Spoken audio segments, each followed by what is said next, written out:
Welcome back to Neo Insight. The journey home continues. Michael Thomas is now safe inside the Orange House, the house of gifts and tools, after narrowly escaping the vile, dark entity. But salvation comes at a heavy cost before he can claim the mighty Triad of Tools, the sword of truth, the shield of knowledge, and the armor of spirit. He must first face his deepest human fear. In this episode, Michael is pushed to the brink of panic in a terrifying test of claustrophobia. He earns his weapons, only to realize they are impossibly heavy. Will he choose to bear this clanking burden, or shed it just in time for the ultimate challenge? The Great Storm, a direct and powerful confrontation initiated by the dark entity. Watch now to discover the impossible choices Michael must make to survive the spiritual hurricane and truly begin his path as a warrior. The second house. It wasn't long before Mike realized that there was a change at hand from what he was used to up to this point in this journey. Easily moving forward on this path, he never considered that there would be any kind of choice presented to him as to which way to go. In addition, he was perplexed by what he intuitively perceived was the feeling of being watched. In the distance up ahead, he could clearly see a troubling situation developing.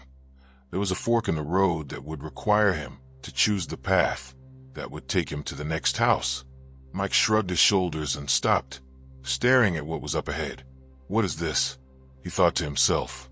How am I supposed to know my way around in this strange land of colored houses and angels? Mike didn't expect any answers, since the questions were rhetorical and only for his own mind to hear, but he was bothered. Then he remembered the map. He sat down along the side of the road. Mike had placed a map in the same bag with the bread and was about to retrieve it when he was almost knocked over by the smell emanating from the bag. What died in there? Mike said out loud to himself. It smelled so bad that Mike almost didn't want to see what was causing it. It was definitely an organic smell, so he guessed that the bread was responsible. He was right. Mike gently removed the map from the bag, treating it as the precious gift that it was, and hoping that the smell had not somehow damaged the sacred, but seemingly useless object. It came out in one piece, but the bread did not. He emptied the contents of the bag on the ground and winced at what he saw. There on the ground were the rotten remains of a bagel and breadsticks that looked like they had spent months hanging outside in a tropical rainforest. The putrid pieces were black with mold, and Mike saw the first and only insects of this truly strange land.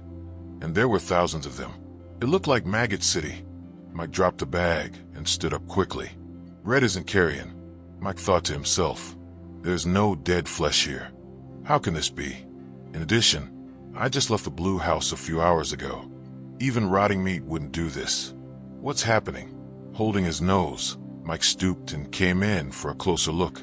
The black seething mass on the ground was continuing to age before his eyes. He watched as the small, disgusting creatures ate the rest of the abhorrent decomposing mess, and then each other. Mike was revolted by the sight and turned his head away from the loathsome vision when something caught his eye from behind. Yes, there is something there. He knew he had seen something green and indistinct flee his gaze and take cover within the brush. Mike felt chills go up and down his spine. Intuitively, he knew the danger in going back to see what it was, so he remained. A fork in the road? An animal or creature or something perhaps following him? What is happening in this sacred place? And what about the bread? Mike turned to again gape at the detestable mess he had dumped on the road and realized he was now looking at a pile of dust. No maggots, no bread, no smell. It had completely reverted to its basic origins, which were beginning to blow away with the gentle wind. What was the meaning of this? Mike remembered that the angel had admonished him not to take any food, but he didn't think it meant snacks for the road. Perhaps the items within the houses were somehow different and could not survive long on the path. He looked at the map with concern, picking it up carefully so as not to touch any lingering maggots. The map was pristine, just like when he had placed it in the bag. Mike didn't understand. It had been resting alongside the food, yet it was unaffected. Mike attempted another test. He picked up the bag and hesitantly smelled it. There was no residue from the horrible odor that had permeated his senses a few minutes ago. He had no idea what had truly taken place, but he had learned a valuable lesson. He would never again remove food from any house along the path. There was movement behind him again. Alarms were starting to go off in his head. Get moving. Mike felt desperate. He instinctively unrolled the map in the hopes that it would give him a hint as to which way to turn at the fork. There it was again on the map. The red "You are here" that with nothing around it but its current status. The fork didn't even show on the useless thing. Damn, Mike exploded out loud. Somehow the expletive was completely out of place in this land, but it reflected Mike's frustration. Some map blew. Again, he detected movement in back of him. Was it getting closer? Why couldn't he see it? How could it be so quick? What was it? By now, the sensors in Mike's brain were on panic alarm, and he quickly rose and walked forward, looking over his shoulder about every other step. The fleeting shape didn't show itself when Mike's eyes were looking behind him. How could it know exactly when Mike was going to look forward? Each time he did so, his pace quickened until he was actually speed walking. The presence behind him matched his pace. The quarter-mile to the fork was covered faster than he had yet traveled in this puzzling land. Mike was afraid. He quickly arrived at the fork, panting from the exertion of his fast pace and his fear. He arrived at the crossroads without any inkling as to the direction he was going to take, but now he was distraught with indecision. Mike stood motionless at the junction, heaving with panic, and he shouted to the clouds in desperation. Blue, which way? Mike didn't really expect to hear from Blue, so the gentle voice that seemed to emanate from within his head was a shock. Use the map, Michael. Quickly. Mike was in no mood to question either the strangeness of the request or the illogicality of it, since he had just done exactly that only moments earlier. With practiced speed, Mike again unfurled the map. The red "You are here" was seemingly right where it used to be. It never moved, remaining always in the center of the map. But what was this? Mike peered closer, with drops of sweat falling on the parchment. The dot now showed the fork. Since he was actually standing at the crossroads, the map was now current. Mike's mind didn't stop to take in the humor of the angel's meaning of the word. He looked closer. In addition to the fork, there was now an arrow clearly pointing to the right. Mike didn't hesitate. While rolling up the map, he scampered to the right and made his way up Small Hill. He continued looking backward at almost every opportunity, sensing, knowing, that there was a pursuer just out of sight. The green blur flitted between rock and bush, keeping pace with Mike's increase in speed. Just over the rise, Mike sighed in relief. In the distance, he saw another house. He felt that salvation was at hand. While his eyes continually darted behind him, Mike picked up the pace and ran down the path to where he knew he would find safety, refuge, and food. The dark and vile entity behind Mike was mad. Had Mike hesitated much longer on the road, IT would have caught him. IT seethed with rage at the missed opportunity and took IT's place high in the trees just outside a brightly colored orange house that Michael Thomas had just entered. There, the repugnant entity patiently waited. It would be a long wait. IT didn't care. Just inside the door of the orange house stood the expected angel.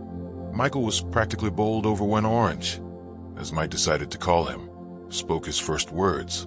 Greetings, Michael Thomas of pure intent. We have been expecting you. Greetings back to you. Michael hoped he didn't sound as relieved and out of breath as he actually was. His voice had quivered. He had to restrain himself from hugging the huge orange entity that now stood in front of him. He was so glad to be protected again. Come this way, stated his orange host, as he turned and led Mike into the house of gifts and tools. Mike made certain the door was closed. He followed, still shaking and out of breath from the experience he'd had only moments before.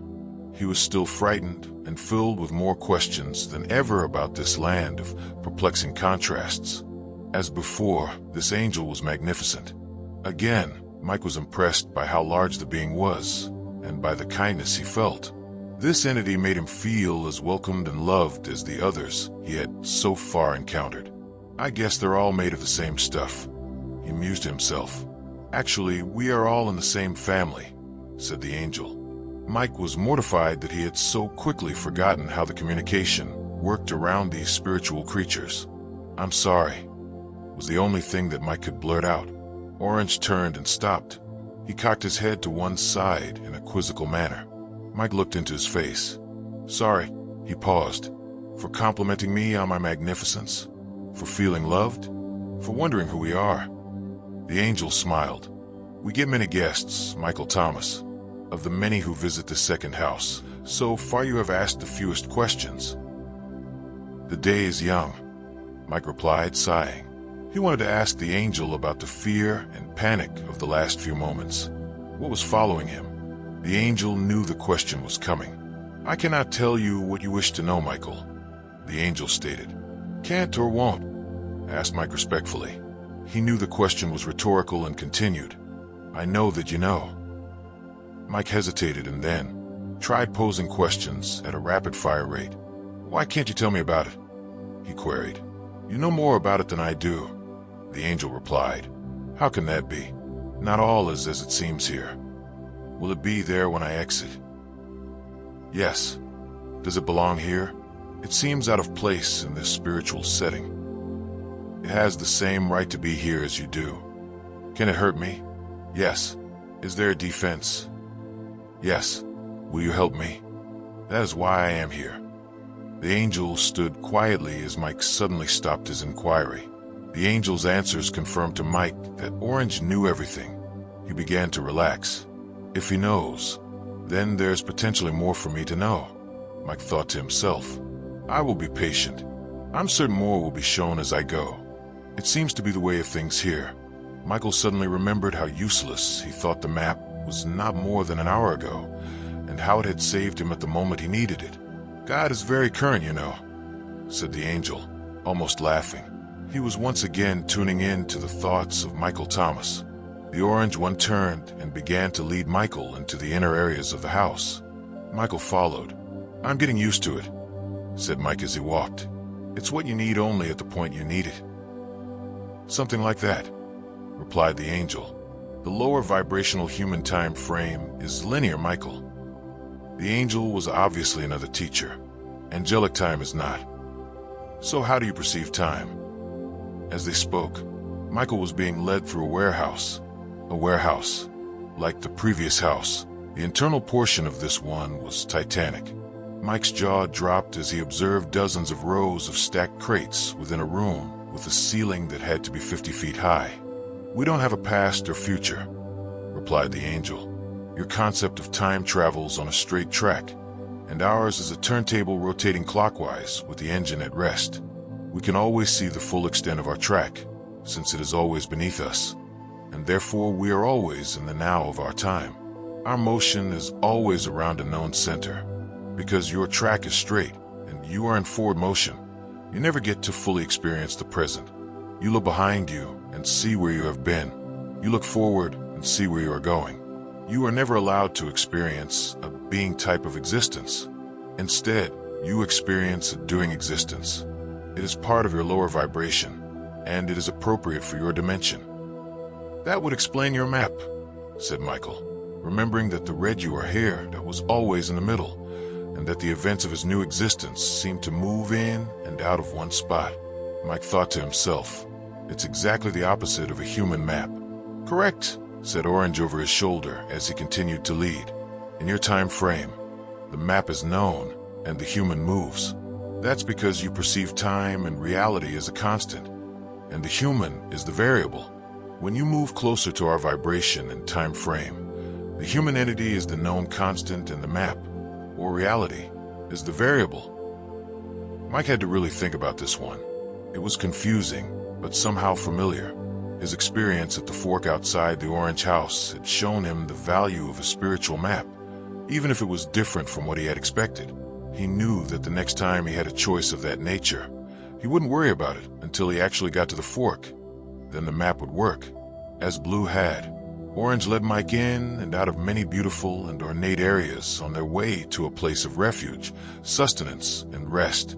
This grand house, however, contained crates with names on them instead of cubbyholes with names on them, as was the case in the House of Maps. Again, the names were mostly in that strange Arabic lettering and unreadable to Mike, but he assumed correctly that somewhere there was a crate with his name on it, and that he would know soon enough. "These are your quarters," stated Orange. "Tomorrow we will begin. Your meals will be served in the room to the left. You may wash in the room to the right. A meal has been prepared for you." With that statement, Orange closed the door to Mike's room and left. Mike stared at the closed door. "You might be an angel, but your social graces leave a lot to be desired," Mike thought to himself regarding the lack of a farewell gesture. "I guess I can't expect them to understand human nature completely." Mike dined sumptuously as before. He wolfed down the delicious food and marveled at the handcrafted wooden utensils. He felt odd to be leaving his dirty dishes for someone else to clean, but then he remembered how much he hated that task. He knew that even though he could not see them, there had to be other entities here with the angel to take care of such things. What an odd combination, Mike contemplated. A place that is angelic, but which had to cater to those on a lower human vibration as well. Mike started to wonder about the sewer system, and then was struck by an amazing revelation. He hadn't been to the bathroom for days. There was no toilet. There had been areas of water for bathing, but nothing else. He realized that he hadn't felt the human call of nature since he had passed through the gate. Something was happening to his body in this surprising land. He didn't mind eliminating elimination, but it was an odd feeling indeed. In the morning, Mike felt invigorated. He dined alone on a breakfast of fresh fruit and breads and savored the awesome taste of this wonderful meal. He examined the angelic food and realized that it was somehow different. He would ask Orange about it, he thought. "It's in our time frame," said a cheerful Orange from the open door of his room. The angel had just arrived and had overheard Mike's thoughts. The angel continued, "It cannot exist in a lower vibration and contains spiritual attributes that are interdimensional. That is why there is no human waste, Michael, and that is why it cannot be stored. It knows no future or past. It was created moments before you ate it and will not survive if you try to take it from this place." "So I discovered," said Mike, remembering the disgusting mess on the road to the orange house that almost got him into trouble. The angel led Mike out of the living quarters and into a large circular, well-lit arena. Several crates were laid open, and a few orange benches were available for humans to rest upon.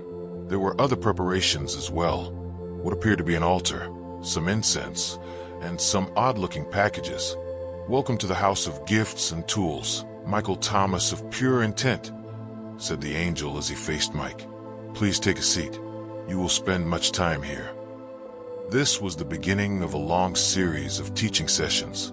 It was to be followed by an even longer period spent on practice/testing sessions with respect to the use of the gifts and tools on the new spiritual vibration. Before Mike was finished, he would spend more than 3 weeks in this orange house. "You are slowly raising your vibration, Michael Thomas," Orange repeatedly stated throughout the learning process. "These are the promised gifts and tools to help you accomplish that task. They are yours due to your intent. You cannot enter the next houses without knowledge of how all of these work, and you absolutely cannot go home unless you are skilled in their use." Mike paid attention. He knew this was preparation for home, and he remembered being told that this training would be coming. Orange unwrapped many gifts as Michael watched. Some were seemingly made of magnificent crystal, and through ceremony and intent, they were magically placed into Mike's body to complement his spiritual power. Each was explained thoroughly, and Mike was given time to digest what each one meant. He was then asked to explain to Orange what they were for. This was not easy, for much of the testing required speaking about concepts and using words that were brand new to Mike. Orange spoke of how humans came into the planet, carrying certain qualities that pertained to different realms of existence, other lifetimes in the past. Mike had heard of this, but he was not prepared to hear it from an angel. He expected that someday a long-haired Indian guru might broach the subject. But an angel? Past lives were a staple of humanism, Orange would tell him, and the instructions from a past life were carried into a new one as lessons at birth.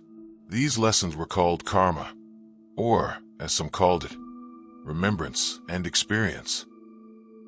The karma allowed for human learning, and also somehow helped the planet. This was the way things worked for humans life after life. Orange told Mike that in order to move into a new vibration, he had to remove some of the older qualities, such as the karmic lessons he had been born with.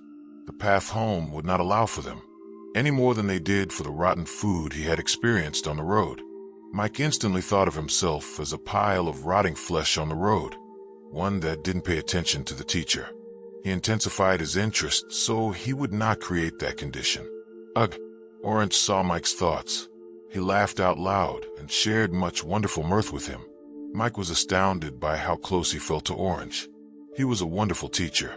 He was a great companion, even if he didn't know how to say hello or goodbye. Mike was shown how to shape thoughts that would actually create energy. This is how you control your reality, Orange told him. Use your internal spiritual feeling and knowingness to propel you into situations that you deserve and that you've planned for. Mike had no idea what that meant, but he did as he was told and apparently passed all the tests. The spiritual empowerment gift of co-creation was embedded into his being, as well as the gift to clear all his karmic attributes from past incarnations. Each gift was celebrated with ceremony and verbalization. Also, each one seemed to transmute from the physical to the spiritual as it was absorbed by his body under the direction and careful tutelage of the great Orange Angel. Mike felt as if he were studying for some holy priesthood. Each time he would verbalize what Orange taught him, he could see Orange actually looking at his heart. Orange could be intense, and during these times when Mike made promises and verbalized intent for this or that gift to be implanted into his spiritual power center, Orange seemed to be reading Mike's soul. It was uncomfortable at first, but then Mike realized that Orange was doing an integrity check on what Mike was saying out loud. If Mike had been faking it, Orange would have known it instantly, and he would not have let Mike go further. Eventually, over a 2-week period, the small packages were all opened, explained, and integrated into Mike's spiritual self, and tests were given along the way. One test was especially hard. Mike was afraid of small spaces. He didn't know why. But early in life, he realized that he would have a panic attack if closely confined in any manner. One of the gifts from Orange was the power to overcome this phobia. Mike gave the intent and did the ceremony. Orange told him that the feeling of panic in enclosed spaces was a karmic overlay, and that clearing it represented the clearing of many other past life experiences that Mike had brought into his humanness this time around. Days later, a large crate was opened during the training period. Instead of something coming out, Mike was asked by a very loving Orange to step in. The lid was closed, and darkness was all around Mike as he crouched in the container. He heard the ominous, loud pounding of each nail as the cover of the lid was secured by Orange. Then silence and more darkness. He could clearly hear his breath in the enclosed space, and he was very aware of his cramped position. He could even hear his heart. Orange gave no explanation. He didn't have to. It was another test that Mike could not fake. For about 10 seconds, Mike's heart raced with the remembrance of his problem. Then, when his entire body should have turned into a fit of shaking panic, the claustrophobic feeling fizzled completely, and he relaxed. Mike realized, much to his joy, that the gift had worked, and that his body had first reacted as in the old days, but his new spirit had stopped it. Peace took over, and Mike sang some songs to himself and finally dozed off. A delighted Orange opened the box and let Mike out about an hour later. "You are remarkable, Michael Thomas of pure intent," said the broadly smiling angelic being. Mike could actually see pride in the eyes of Orange. Not all make it this far. This was the first time Mike actually realized that he was among others who had also asked for the path home. This fact had come up several times before, but he had not seen the implication of it. He thought about this for many a night as Orange finally progressed through the gifts and started to bring out the big tools. It was during the 3rd week of training that Orange brought out the big case. "There are 3 tools you will need on your journey," Orange said with great emphasis. He went over to a special crate and opened it. Each time Orange opened a package or crate, Mike would sit expectantly on the bench provided, wondering what magic item was next that would increase his spiritual awareness, knowledge, or power. He was not prepared for what Orange had to give him. Orange's back was toward Mike, so he couldn't see what the angel had drawn from the crate. As the angel turned to present the first tool, Mike caught a flash of something silver. No, it couldn't be. Orange was holding an immense sword. "Behold the sword of truth," stated the orange angel as he presented the weapon to Michael Thomas. If it looked big when the angel held it, it looked huge when Mike did. It was heavy beyond belief and unwieldy. Mike couldn't believe this was happening. "This is a real sword," Mike exclaimed to Orange. "As real as the other gifts," reminded Orange. "Only this is one of 3 that you will carry with you on the outside of your body as you travel to the next 4 houses." Michael held the sword for some time, examining its beauty. Yes, it had his name on it, he guessed. The weapon was intricately embossed with designs, which all had great spiritual meaning. Its handle was large, and the grip was a bright cobalt blue stone of some kind. It was breathtaking, and very sharp on both of its edges. "Try to swing it." The angel stepped back. Michael did as he was told, and the sword almost swung itself. The unexpected power of the weapon toppled Mike over. He felt stupid and clumsy as he arose to try again. Orange held up his hand to stop Mike from continuing. "Here, see if this helps." The angel approached the crate again and brought out something else. Again, the new object flashed a silver color upon being retrieved. It was a huge shield. Mike shook his head in disbelief. What was this all about? This was odd indeed. Spiritual gifts? Weapons of war? Am I being prepared for a past life in Camelot? Everything is not as it seems. Michael Thomas of pure intent. Orange stood before him with the shield in his hands, answering the thoughts of a confused student. "Try this." Orange showed Mike how to strap the shield to his arm and gave him a few tips on how the shield and the sword balanced each other in weight so that it was possible to swing the sword without falling over. A good thing to learn. "Michael," said the angel, "the shield is the knowledge of spirit. Together with truth, the balance is all-powerful. Darkness cannot exist where there is knowledge. No secrets can survive in the light, and light will be created when truth is revealed from examination of knowledge. There's no greater combination than this. They must be used together." "Anything else in that crate?" asked Mike in a joking way as he staggered with the weight of the new sword and shield. "Funny you should ask." Orange again went to the crate, with the disbelieving Mike staring after him. The angel reached down and picked up an object that was even larger than the rest, and again silver in color. "Behold the armor!" exclaimed a very amused orange angel, almost laughing at the expression of disbelief on Mike's face. "I don't understand." Mike sat down dejectedly on the bench. "How can I ever be expected to carry all this?" "With practice," replied Orange. "Here, let me show you." Orange took the sword and shield.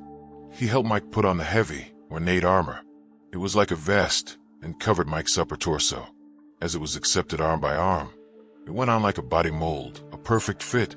The snaps were secured, and Orange belted Mike with a special scabbard to sheath the sword of truth. Then, he showed him how to stow the heavy shield with a special fastener on his back for traveling. When all was complete, the angel again stood back. "Michael Thomas of pure intent, you now possess the Triad of Tools that will allow passage into the new vibration. You have the sword of truth, the shield of knowledge, and finally, the armor of spirit. The armor is called the mantle of God. It represents the wisdom necessary to use the other 2 tools appropriately. Tomorrow you will begin your training as a warrior of the light. There's great power in the Triad. Never use them separately." Orange took the weapons from Michael and led him back to his room, where Mike washed, ate, and went to sleep. He lay in bed for a very long time wondering about the many inconsistencies that he perceived in this great land. He dozed off to sleep with many conflicting thoughts in his mind. In the morning, Mike again found himself in the hall of training. It was during the next few days that Orange began to show Mike how to use the old weapons with some skill. The first practice was balance. He made Mike run up and down stairs in full battle dress, sword out and shield at the ready. He showed him how to fall and get up quickly by using the shield as a counterweight. Through all of this, Mike noticed that the tools never got dirty, and they never became dented or scarred. He ran with the tools, walked with them, twirled with them, did everything but fight with them. Mike was slowly getting a feeling of balance. With time, an odd thing developed. At night, when he took the battle dress off, there was no feeling of relief in discarding the heavy weapons. Instead, he felt small and defenseless and much too light. Many days went by before Orange began the final training on how to actually use the Sword of Truth. Mike expected Orange to turn into some kind of samurai master and teach Mike how to fight. Instead, Mike got entirely different training. "You are now ready to learn how to use the weapons, Michael Thomas," Orange said. "Draw your sword." With a flourish that would have made any knight proud, Mike easily produced a massive sword of great length. The angel watched approvingly. "Now raise it to God." Michael did as he was told.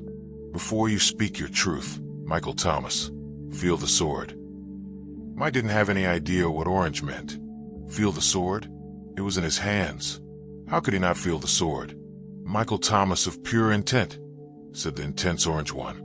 "Hold the sword up high and speak your truth. Do you love God?" Michael was beginning to get the picture. There was that question again. Only this time, he was holding a massive spiritual weapon pointed toward heaven, and he was expected to give some kind of speech. Michael began his now standard reply. "Yes, I do, Orange. As you can examine my heart." Mike was stunned and could not finish. The sword was starting to vibrate. It was almost singing as it seemed to sweep an intense vibratory warmth down his arm and into his chest. The shield was humming in response. He was certain of it. And the armor was growing warm as well. The tools he had grown so used to carrying with ease were somehow alive with his intent. He was being overtaken by the feeling of power within these elements that he was holding and wearing. He remembered that he was speaking. "I do most certainly love God." Mike held the sword up high and was able to feel it vibrate with his truthful intent. He felt empowered. He felt enlightened. He felt as if he could stand there for another hour with the heavy, vibrating weapon at the ready, intending his purpose to go home, where he belonged. He felt the 3 units vibrate and sing with a musical F note that resounded within his heart. Tears began to stream down his face as he felt and saw the appropriateness of the ceremony at hand. The units were accepting Mike's biology. They were integrating themselves into his spirit, and his truthful intent was the catalyst for the ceremony. So this was the reason for the sword, shield, and armor? It was a metaphor. What else could it be? This explanation was good enough for Michael Thomas, for it had taken him to a new level of commitment and awareness. Orange and Michael Thomas exchanged loving feelings that night. Mike knew it was almost time to leave. Orange never did show Mike how to fight, and Mike knew that it was due to the fact that the weapons were only symbols. Mike asked Orange about home and the path. He repeatedly wondered why weapons of earth war were being taught in a sacred, spiritual land. Orange successfully dodged all the questions except the ones that Mike was allowed to have answered, and then even those answers were vague. "Orange, you would have made a wonderful earth politician," kidded Mike.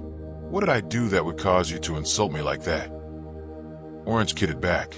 "I feel a genuine bond with you." Mike realized he was choking up. He really didn't want to leave this great master angel. "Say no more, Michael Thomas of pure intent. I will share a secret of Angel Dom with you." Orange had made up a word just for Mike. He bent down so that he was at eye level with him and continued. "You and I, we are of the same family. We don't say goodbye because we never leave one another. I am always with you and available. You will see. Now it's time for you to retire." Mike was shocked by the forthright nature of this communication with Orange. The same family? How could that be? Then Mike felt foolish, for he realized that Orange had indeed overheard him the first night when he complained that angels never say goodbye. What an answer. What a great revelation. What a thought. They never leave me. Mike remembered for the first time since he'd arrived 3 weeks ago that at the fork in the road, Blue had somehow given him advice on how to use the map. He had actually heard Blue's voice in his head. "Do you know Blue?" asked Mike on a whim. "As I do myself," was the reply from the Orange one. Mike said nothing and retired to the room he was growing very fond of, the place where he ate and slept, although nothing had been said about leaving. Mike found himself packing his things into the bags that he had almost forgotten about, readying himself to continue his journey in the morning. He took a few looks at the books and photos and sighed again at his Earth experiences and the preciousness of his few possessions. Somehow they were beginning to seem out of place. It was a pensive Michael Thomas who appeared at the door of the Orange house that morning after his meal. Orange had silently led him in that direction, with Michael following behind. This time, however, Mike had some extra burdens to carry. The bag with his map, the new tools swinging and clanking as he walked, and the 2 suitcases of books and photos. "Michael, are you certain you wish to take all those items on the journey?" asked the Orange one. "It would be better if you didn't have them." "They represent all my earthly possessions," replied Mike. "I need them." "For what?" Mike thought about that question, but to leave his bags was not an option. "For remembrance and honor of my former life," said Mike. "For connection to the old ways, Michael." Mike was getting irritated by the line of questioning. The angel spoke again. "Why don't you leave your bags with me, Michael? I love you, and I will keep them safe for you if you ever should return here." No, Mike didn't want to hear any more about his bags. It was his stuff, and he would keep it as long as possible. He needed something in this odd place to remind him of who he really was. The angel nodded. Mike always got his way. He noticed that all the angels had honored his choices and never argued with his final decisions. Michael Thomas didn't say goodbye to Orange that morning. Standing on the steps facing the angel he had been with for weeks, he remembered the explanation from Orange about such things. "See you shortly," said Michael, not believing it. Orange simply went inside and shut the door. "I don't know how they do that," thought Mike to himself. Never any closure, except doors. Mike started down the path in a direction he had not yet been. It was all he could do to hold everything together, for he was overburdened with his load.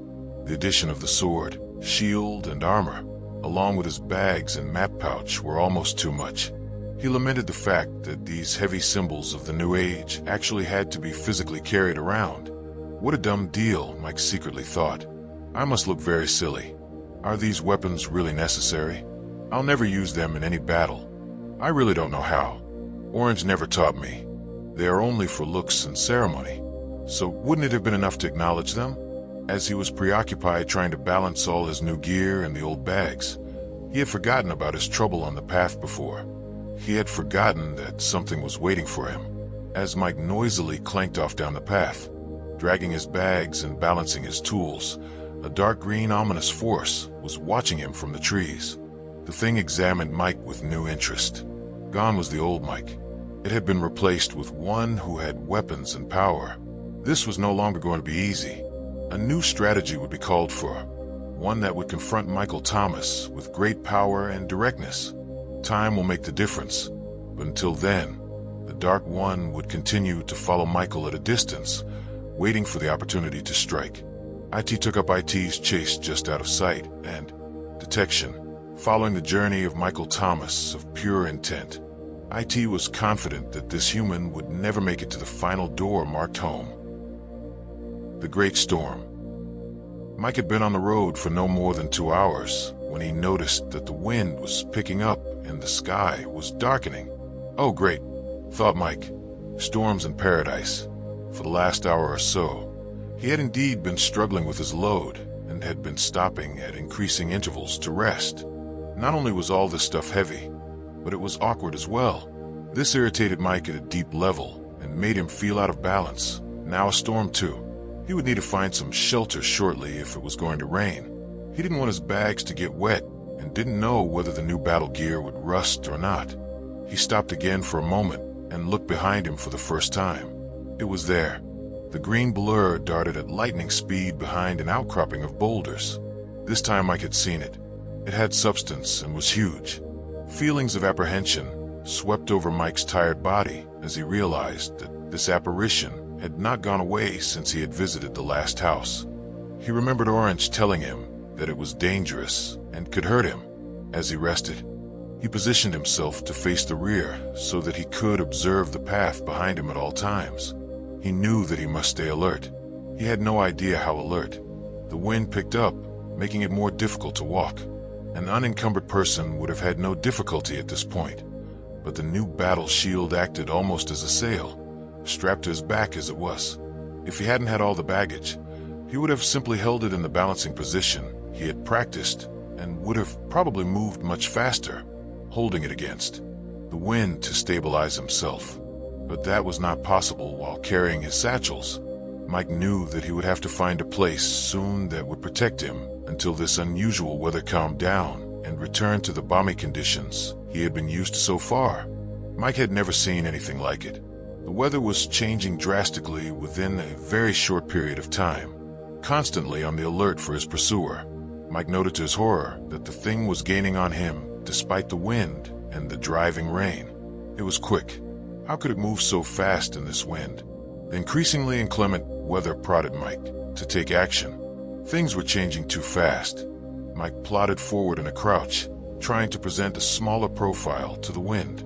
Finally, he stopped and huddled on the ground, forward motion becoming utterly impossible. The storm was starting to take on a personality of its own as it began to groan and wail with the increased wind velocity, where he was not protected by his armor. The rain felt like so many needles drilling into his flesh as it was propelled horizontally with hurricane force. Mike knew he was in grave trouble. He sneaked a peek at the path behind, which was now practically obscured by the driving rain and fog, but he could clearly see the dark green figure, now standing tall, its eyes appearing to glow red. It was starting to move forward.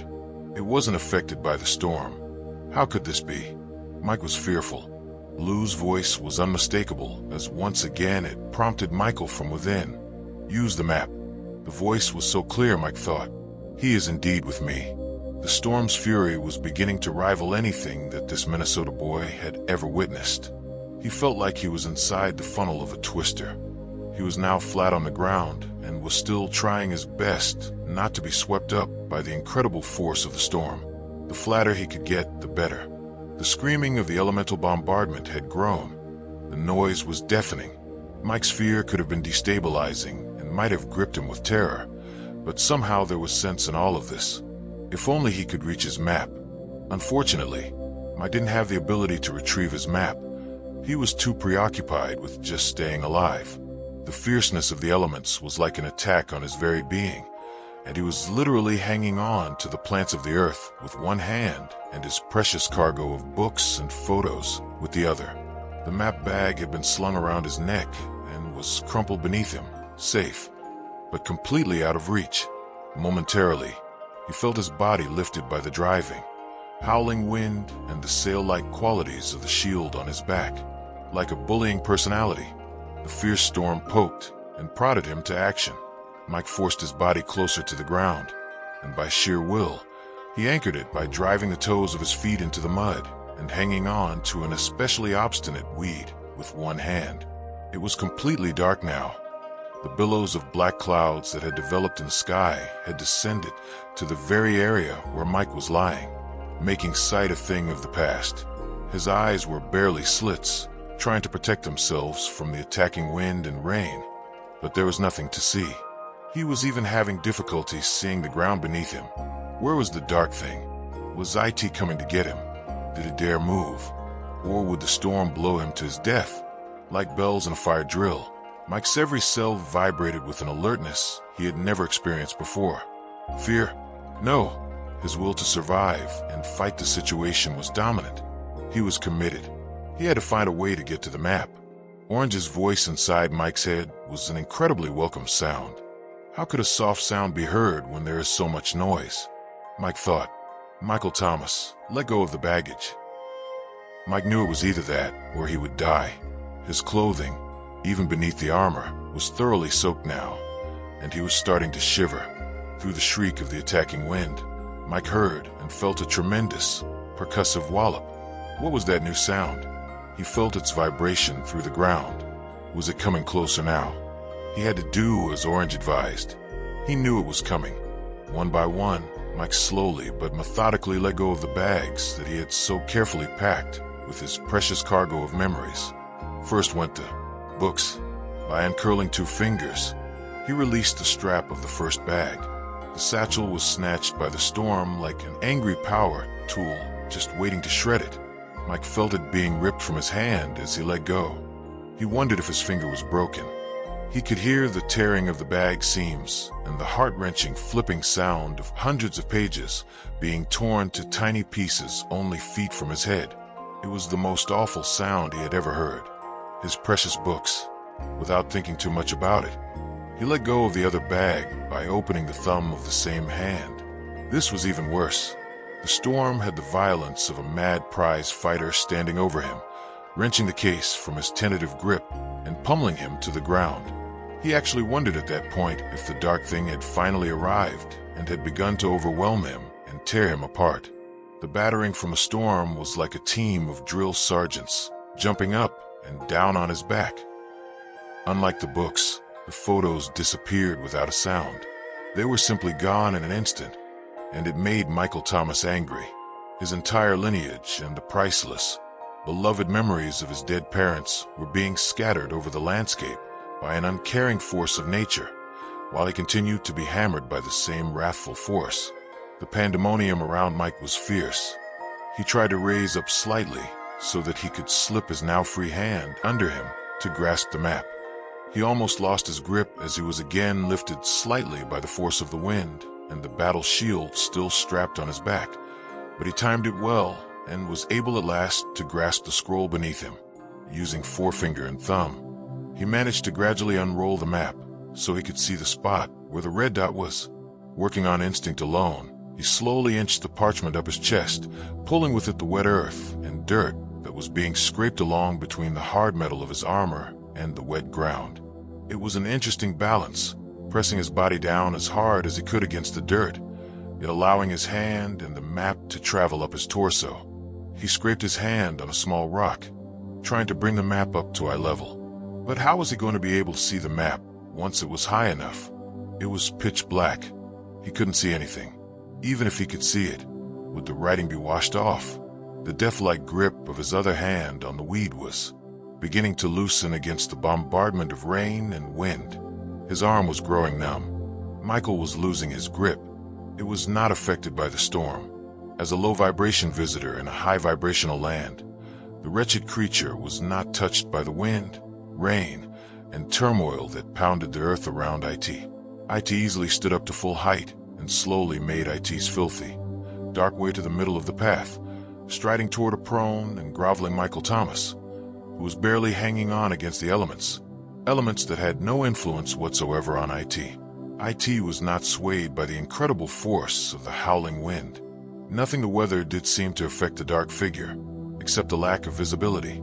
As IT approached Michael, with the casual ease of a stroll in the park, IT began to feel that fate had indeed presented a gift this day. But the darkness of the storm was having an effect, and soon IT could not see any better than IT's prey. Nevertheless, as IT moved closer to Michael Thomas, IT was prepared to finish what the odd storm had started. IT was prepared to scatter the various parts of Mike's body to the farthest corners of this nonsensical fairyland that IT despised so much. Mike's intuition was correct, for IT was close now. Darkness had raced in as if the entities there had requested a personal blindfold, but IT was moving on instinct, sensing where Mike was on the ground. IT attacked with great purpose and power, only to find itself tearing apart a section of the earth very close to where Mike was lying. Mike had heard IT, but IT had also heard something else, the flipping of pages and the tearing of fabric as Mike lost his books. IT quickly turned to face the new sound. Now IT knew where Michael was. IT was pleased. IT came closer, and finally, in the dimness of the great raging storm that IT could not participate in, IT barely made out the shape of a helpless Michael Thomas, with one hand under him and one hand grasping a small resolute weed. If IT could have smiled, IT would have at that moment. IT descended on Michael Thomas's back with a vengeance, slamming down with the force of 12 grown, muscular men. Instantly, IT felt a million darts pierce IT's wart-covered carcass. In a blinding flash of pure white light and a gleam of silver, IT was repelled by a tremendous force. Like being shot from a cannon, IT traveled a long trajectory and landed unceremoniously in almost the exact place where IT had started. With IT's exterior smoking from contact with something extremely hot, IT tried to take stock of what had happened. IT was dazed, to say the least, and was momentarily weakened by the force that had thrust IT away with such power. Michael Thomas's shield had been firmly strapped to his back, and it covered most of his body. The item that Mike thought was going to be his undoing, his shield, had suddenly become his protection. It had done its work even without Mike's direction. It was part of him. The intermingling of the dark creature's low vibration with the high vibratory rate of the shield had immediately caused a powerful physical reaction. Like two powerful forces of opposite polarity, the shield of knowledge had repelled the attack. Michael Thomas had managed to bring the map up to throat level. He peered down into the darkness of that small pocket, hoping he might be able to see something in the blackness. Suddenly, there was light. To Michael, it seemed like an especially violent blast of wind had hit him, but with it came a miracle, a light so bright that it didn't matter that his eyes were almost closed as protection against the wailing wind and rain. It was a light so intense that it illuminated everything around him long enough for him to clearly see through the slits that were his eyes. The section of map he had so carefully unwrapped while the storm had raged was indeed there. His eyes danced over the map and quickly found the U, or Hirda. Michael ignored the sudden smell of smoke and ozone around him. The map showed his path, and right around the corner was a cave. A few yards east, and he would be safe. In retrospect, Michael Thomas thought that God had brought him a close lightning strike in that needful moment. He never understood that it was a negative force bent on undoing him that synchronistically was responsible for his miracle of illumination at the exact point he needed it most. Michael Thomas of pure intent had experienced his first co-creation, and he didn't even know it. Orange had instructed him on the use of the gift that would help him be in the right place at the right time. But Michael never dreamed that this could have been the right place that day. It was an act of sheer strength and will that allowed Mike to crawl at a snail's pace from weed to weed and rock to rock, planting his toes firmly every few inches to maintain stability and direction. It took almost 20 minutes to accomplish this task, as he hugged the soggy earth and was flattened against the dirt by the fierceness of the storm. All this effort just to travel a few yards eastward, but Michael had to do it, even in almost total blackness. He found the entrance to the small cave that would be his respite from certain death had he remained in the elements. With each agonizing pull of his body along the ground, he thanked God that the dark entity behind him had not come closer.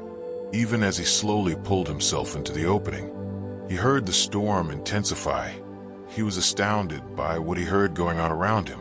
This magic place is not immune to trouble, thought Michael. All seemed quiet in the cave, but Mike was a mess. His hand was bleeding where he had scraped it on the rock. His clothes were soaked with mud and dirt, but it was still too cold in the cave to remove them. Slowly he arose and took stock of the situation. You might think at this point that Michael Thomas would have felt overwhelmingly grateful to have escaped the storm and the mysterious enemy that came so close to claiming its prey. Instead, Mike was angry. He shook, not from the cold, but from his sudden anger and fury at the situation. His precious belongings had been ripped from him. He knew who controlled the elements, and he blurted out his rage to anyone who would listen. "You have tricked me." He went to the mouth of the cave and yelled at the still howling wind. "Do you hear me?" His face was twisted with fury. His indignation at being forced to give up his priceless objects were paramount in his thoughts. He had been victimized by those who controlled this seemingly sacred place. "Now I see how it works," he continued to angrily shout to anyone who could hear him. "If I don't take a suggestion from one of the angels, then they just do it to me anyway." Mike shook uncontrollably from both his rage and the cold as he continued to face the mouth of the cave. He felt the sting of grief at the loss of his parents' photos. He began to sob uncontrollably, racked by emotional pain, until there were no tears left. He felt violated and robbed. Mike felt a sensation of warmth behind him and could see the subtle flickering of a small fire on the walls of the cave. He turned to look as a gentle voice spoke. "I gave you good advice. Michael Thomas of pure intent. Orange was standing in the back of the cave. In front of him was a small fire, inviting Mike to feel its warmth. Mike had calmed down now, and slowly came over to the fire and sat before it with his head down in resolve.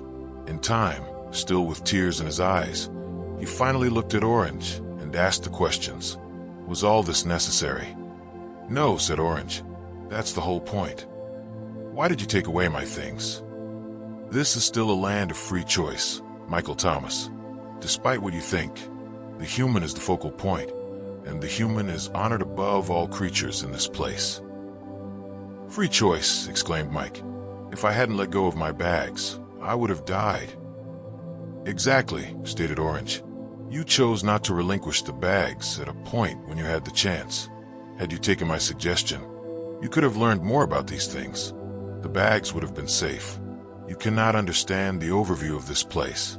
That is why we are here, and why the new gifts and tools were given to you. I still don't understand, countered Mike. Why couldn't I simply keep a few things I loved?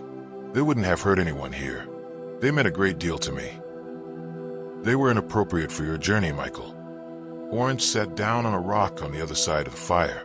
These things that you carried represented the earthly part of you. They pull on your old self and keep you in a place that is not comfortable with the new vibration that you are studying and accepting. All of you is changing, Michael, and we know you feel it. Why didn't you simply tell me this? It would have saved so much trouble. Mike looked at his bleeding hand and ruined clothing. You rejected the opportunity, Michael Thomas, and so your lesson had to be personal. Mike knew there was wisdom in what Orange said. If I hadn't let go, what would have happened? You could not have gone forward on the path carrying the old energy objects, Orange answered. The wind would have carried you back to a place of old consciousness. You would have eventually been safe, but you would have lost all that you have learned and gained so far on this sacred path. It would have been the death of the new Michael Thomas, and you would have left this place. Orange paused for a moment for effect, then continued. This is important, Michael Thomas of pure intent. You cannot embrace any part of the old energy, even the seemingly precious things, and move forward into the new. The two are not compatible. You are actually moving into a new dimension, and the physics of the old do not mix with the physics of the new. Let me ask you this. Orange came closer to Mike. Does part of you still hold love and remembrance for your parents even though the physical items are gone? Or did you lose that too in the storm? I still have it, replied Mike, knowing where this conversation was going. Then where is the loss? Orange inquired. Mike was silent. He realized what was being taught. Orange continued, like a wise father imparting simple wisdom to an inquisitive child. The memories of your loved ones are in the energy of your life experience, and not from any old object. When you wish to remember, then do so using the love consciousness and gifts of the new Michael Thomas.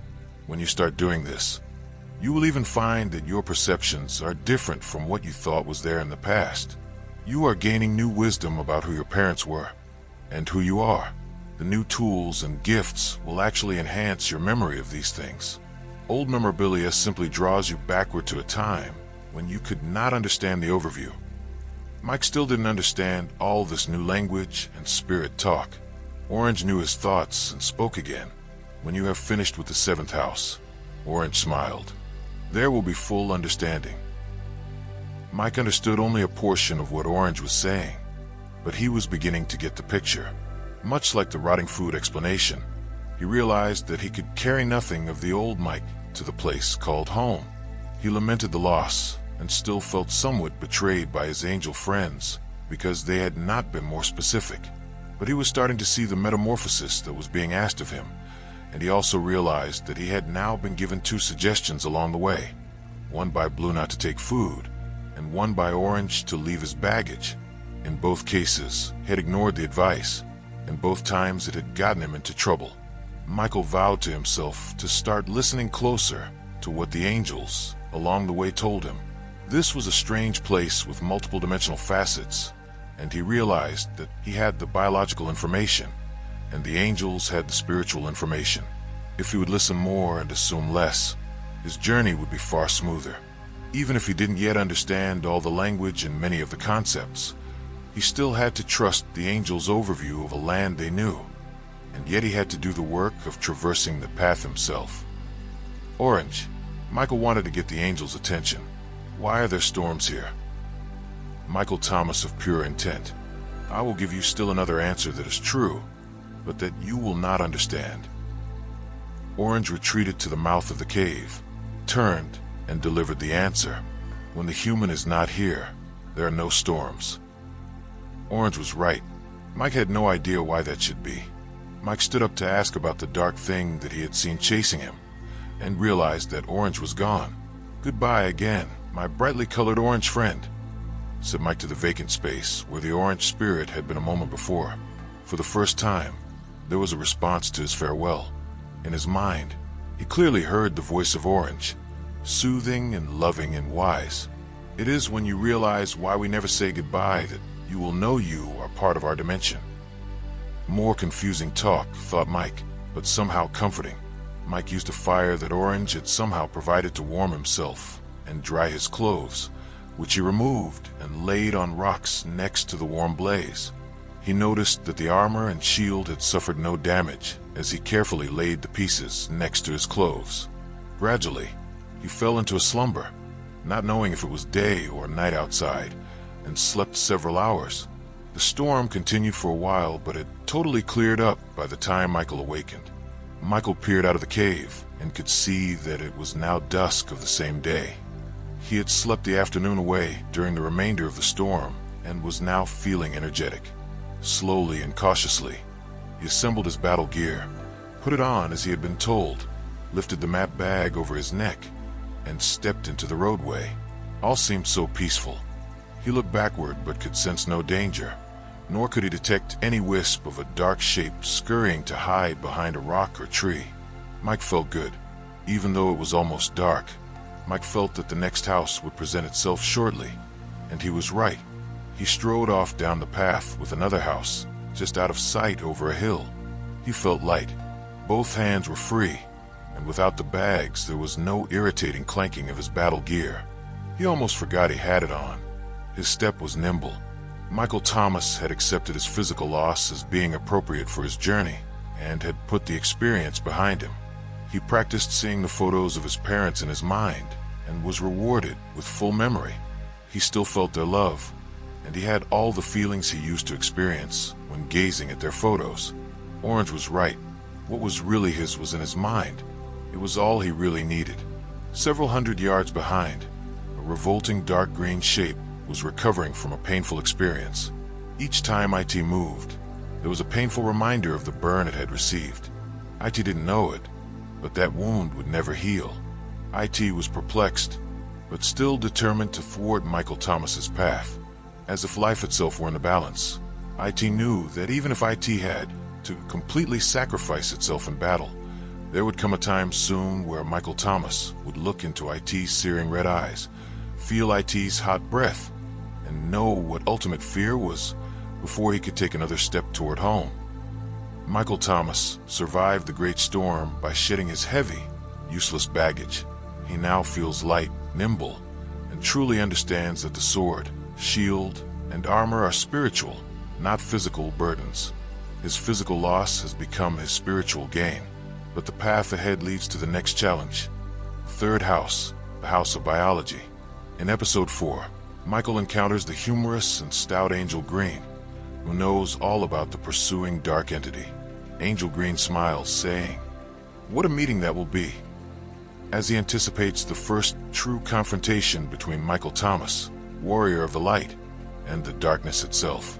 To find out what kind of warrior Michael Thomas must become in the house of biology, and to witness the long-awaited meeting between the angel and the entity, subscribe to Neo Insight and turn on notifications. The true battle of light and shadow begins next.